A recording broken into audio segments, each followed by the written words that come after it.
Welcome back to the Psalms. We now come to one of the most beloved collections in the Psalter, the Songs of Ascent, Psalms 120 through 134. These 15 psalms were sung by Jewish pilgrims as they traveled to Jerusalem for the great festivals. 3 times a year, faithful Israelites would make the journey to the Holy City for Passover, Pentecost, and the Feast of Tabernacles. The journey was more than geographical. It was spiritual. They were ascending not just to a city on a hill, but to the presence of God in His temple. Imagine the dusty roads, the companionship of fellow travelers, the growing anticipation as Jerusalem's walls came into view. These psalms were their soundtrack. Songs for the journey, prayers for the road, expressions of longing and hope and arrival. Let us join the pilgrimage. Psalm 120. The Distant Beginning. The Songs of Ascent begin far from Jerusalem in places of exile and conflict. In my distress I called to the Lord, and He answered me. Deliver me, O Lord, from lying lips, from a deceitful tongue. The psalmist dwells among those who hate peace. Woe to me that I sojourn in Meshech, that I dwell among the tents of Kedar. Too long have I had my dwelling among those who hate peace. I am for peace, but when I speak, they are for war.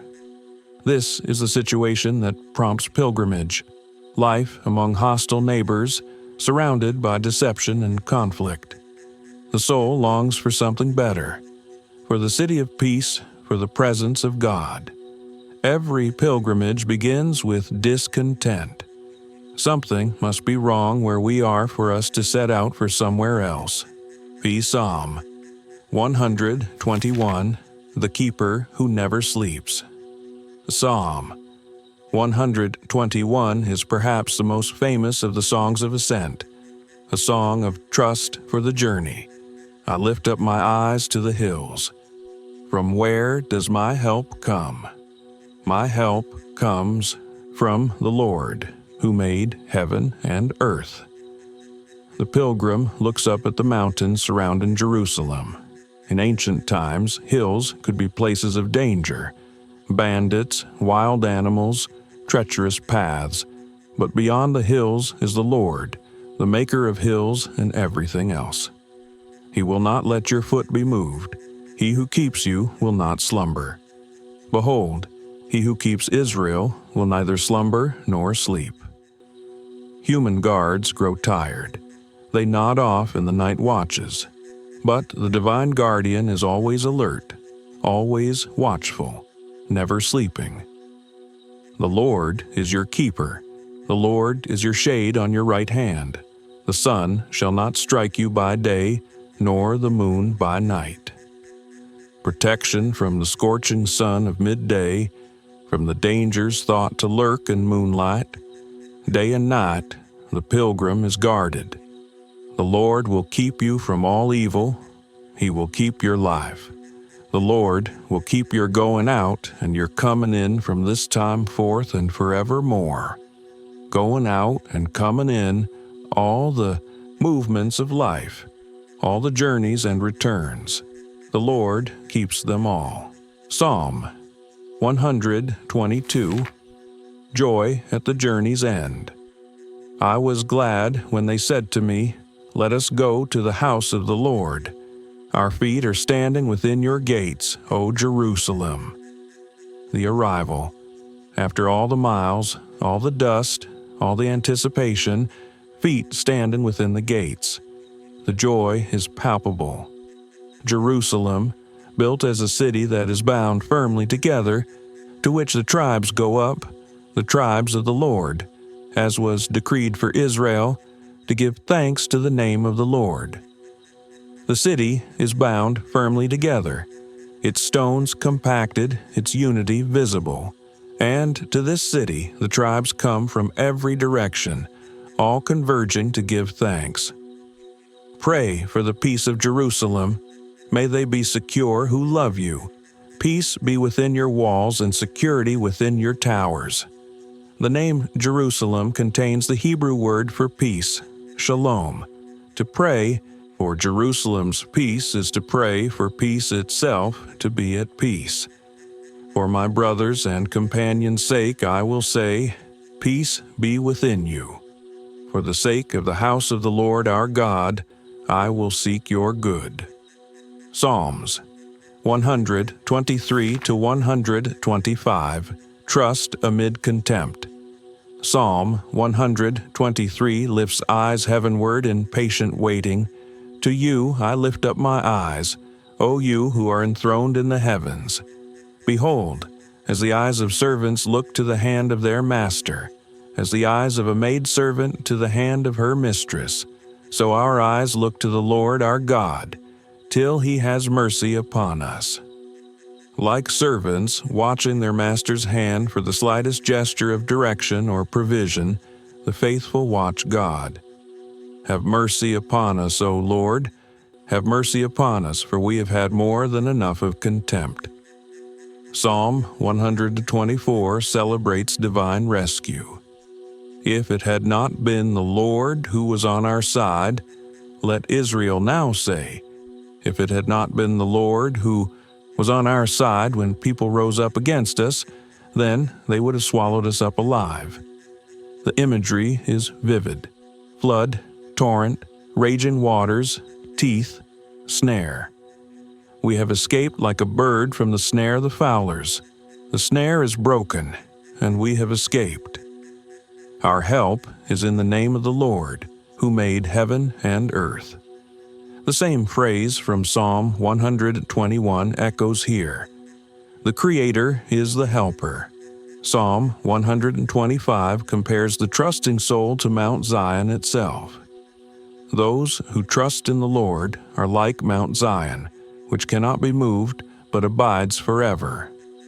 As the mountains surround Jerusalem, so the Lord surrounds his people, from this time forth and forevermore. Jerusalem sits in a bowl of mountains. It is surrounded, protected, hemmed in by heights. So the Lord surrounds his people, an invisible ring of mountains, an unseen wall of divine presence. Psalm 126, Dreams and Tears. Psalm 126 remembers. Restoration so wonderful it seemed like a dream. When the Lord restored the fortunes of Zion, we were like those who dream. Then our mouth was filled with laughter, and our tongue with shouts of joy. Then they said among the nations, the Lord has done great things for them. The Lord has done great things for us. We are glad. The restoration was so unexpected, so overwhelming, that it felt unreal. Laughter replaced mourning. Joy replaced grief. Even the nations noticed. Restore our fortunes, O Lord, like streams in the Negeb. The Negeb is desert land, dry and barren. But when seasonal rains come, wadis that were empty suddenly rush with water. Life appears where there was none. Those who sow in tears shall reap with shouts of joy. He who goes out weeping, bearing the seed for sowing, shall come home with shouts of joy, bringing his sheaves with him. The tears are not wasted. The weeping is seed sowing. Harvest follows planting. Joy follows sorrow. The one who goes out, crying returns, singing. Psalms 127 to 128. Home and Family. Psalm 127 is attributed to Solomon and speaks of the futility of work without God's blessing. Unless the Lord builds the house, those who build it labor in vain. Unless the Lord watches over the city, the watchman stays awake in vain. It is in vain that you rise up early and go late to rest, eating the bread of anxious toil, for he gives to his beloved sleep. Human effort without divine blessing is futile. We can work ourselves to exhaustion building houses and guarding cities, But without God, the labor is empty. But to his beloved, God gives sleep, the ability to rest, to cease striving, to trust. Behold, children are a heritage from the Lord, the fruit of the womb a reward. Like arrows in the hand of a warrior are the children of one's youth. Blessed is the man who fills his quiver with them. Children are gifts, not achievements. They are heritage, something received, not earned. Psalm 128 continues the theme of blessing on the home. Blessed is everyone who fears the Lord, who walks in his ways. You shall eat the fruit of the labor of your hands. You shall be blessed, and it shall be well with you. Your wife will be like a fruitful vine within your house. Your children will be like olive shoots around your table. The imagery is agricultural. Vines and olive trees, symbols of abundance and prosperity. May you see your children's children. Peace be upon Israel. The blessing extends to grandchildren, to generations, to the future.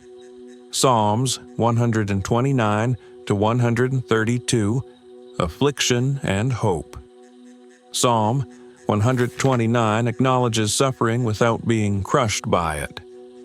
Greatly have they afflicted me from my youth. Let Israel now say, Greatly have they afflicted me from my youth, yet they have not prevailed against me. The affliction is real. It has been constant since youth, but it has not conquered. The enemies plowed furrows on the back, an image of whipping, of torture. But the Lord is righteous. He has cut the cords of the wicked. Psalm 130 is one of the great penitential psalms. Out of the depths I cry to you, O Lord. Lord, hear my voice. Let your ears be attentive to the voice of my pleas for mercy. The depths, the deep waters of guilt and despair. From those depths the cry rises. If you, O Lord, should mark iniquities, O Lord, who could stand? But with you there is forgiveness, that you may be feared. If God kept a record of sins, no one could survive the audit. But forgiveness is with him. And that forgiveness, surprisingly, leads not to casualness, but to fear. The experience of being forgiven produces reverence. I wait for the Lord. My soul waits, and in his word I hope. My soul waits for the Lord more than watchmen for the morning, more than watchmen for the morning. The repetition is deliberate. More than watchmen for the morning. Picture a guard at the end of a long night shift, exhausted, longing for dawn. The psalmist longs for God more than that. Psalm 131 is brief and humble. O Lord, my heart is not lifted up. My eyes are not raised too high. I do not occupy myself with things too great and too marvelous for me. But I have calmed and quieted my soul, like a weaned child with its mother. Like a weaned child is my soul within me. A weaned child no longer nurses frantically.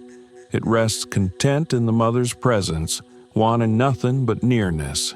So the psalmist's soul, no longer grasping and demanding, simply resting. Psalm 132 remembers David's oath to find a dwelling place for God, and God's oath to establish David's throne forever. For the Lord has chosen Zion. He has desired it for his dwelling place. This is my resting place forever. Here I will dwell, for I have desired it. Psalms 133 to 134. Unity and blessing.